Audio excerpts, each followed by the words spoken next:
everyone else.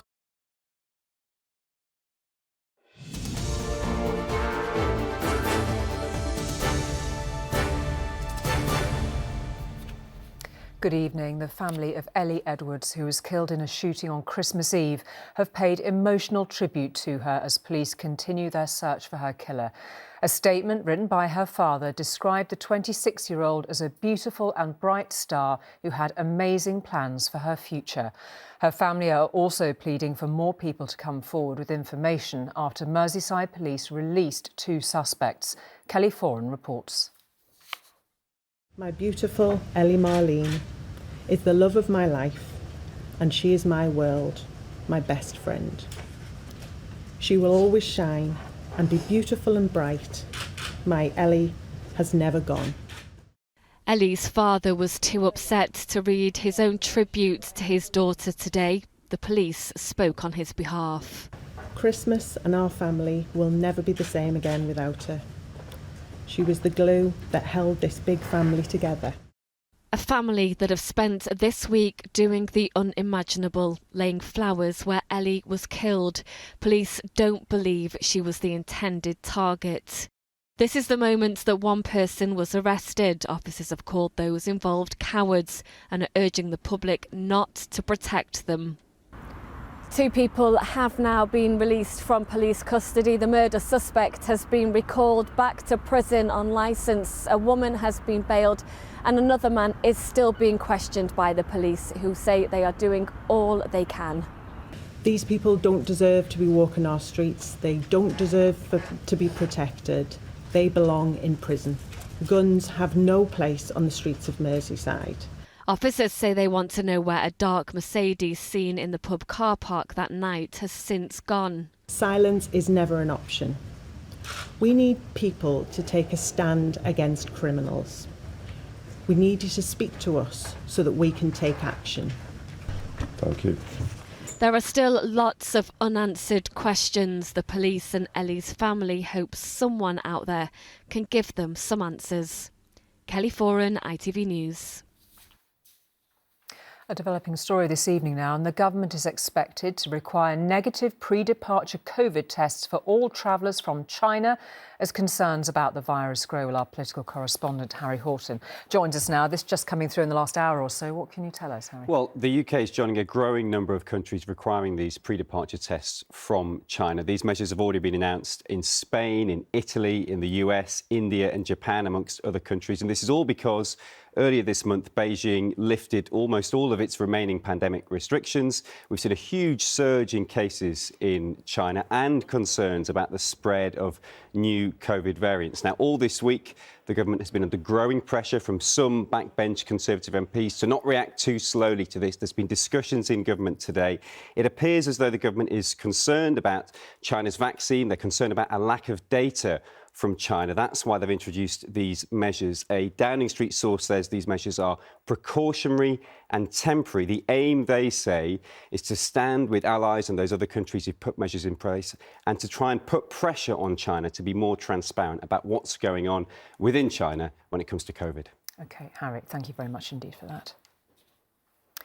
Tributes have been pouring into the towering figure in fashion dame Vivienne Westwood, the trailblazer who made her name with her controversial punk and new wave designs in the 70s and 80s, died peacefully in London yesterday, aged 81. She was also renowned as a staunch environmental activist. Graham Stothart reflects on her contribution to British fashion and to British life. She was a household name that shifted, bent, and ultimately broke the rules and boundaries of fashion. Forged in the fires of 70s counterculture, Vivienne Westwood helped bring punk to the mainstream, alongside her ex-partner Malcolm McLaren, building the Sex Pistols into the iconic band they are. It was a privilege to have rubbed shoulders with her, and I think what her and Malcolm did kind of set me and the other guys in the band into on maybe a firmer footing in life. Born in Derbyshire in 1941, she went from an upstart fashion designer to a global megastar. She received an OBE in 1992 for services to her industry. To many, she was the queen of British fashion, an inspiration to fellow designers. She was the initial trailblazer. I mean, certainly when you think about British fashion, I mean, it's the first on the list, Vivienne Westwood. The construction of her clothes were far more intricate and like surgery. Corsets were made and folds on fichus around necklines, and the way the dresses kind of kiss the torso and the body. But yeah, it's a sad day. Very sad day. Every single look that she came out with has become something that you remember, whether it's Naomi Campbell falling on the catwalk with the high shoes, or the whole punk look of the safety pins and the very, very strong street look. It caught on like wildfire and meant that she was like the queen of all of that. She also campaigned passionately on causes she cared for, believing everyone had a role to play in creating a better future. Whatever you do that's positive is becoming part of the spirit of the whole cosmos. That's how I like to think of it. It's a philosophy she and her work encapsulate well. Hers is a legacy that will stretch through generations. Dame Vivienne Westwood, who died yesterday. Police have been given more time to question two men who've been arrested on suspicion of murdering Cody Fisher. The 23-year-old was stabbed to death on Boxing Day at the Crane nightclub in Birmingham. The club has had its licence suspended while the council reviews whether it should be permanently closed. Former Pope Benedict is stable and was able to rest well last night, according to the Vatican, and he was able to take part in a mass in his room. It comes 2 days after Pope Francis asked for prayers for his 95-year-old predecessor over his deteriorating health. Brazil has begun 3 days of mourning following the death of footballing legend Pele.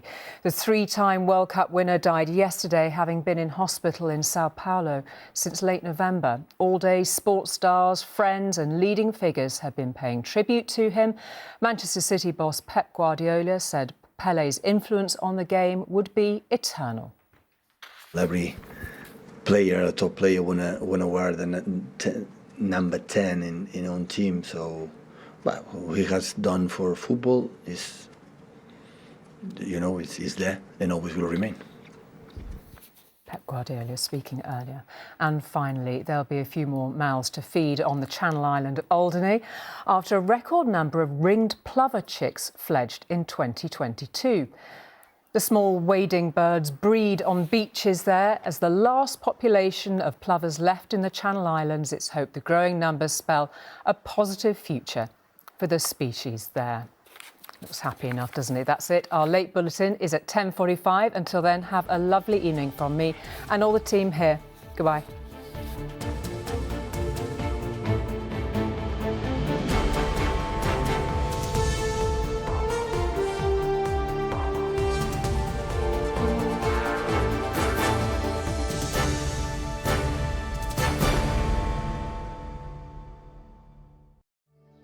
Feel good.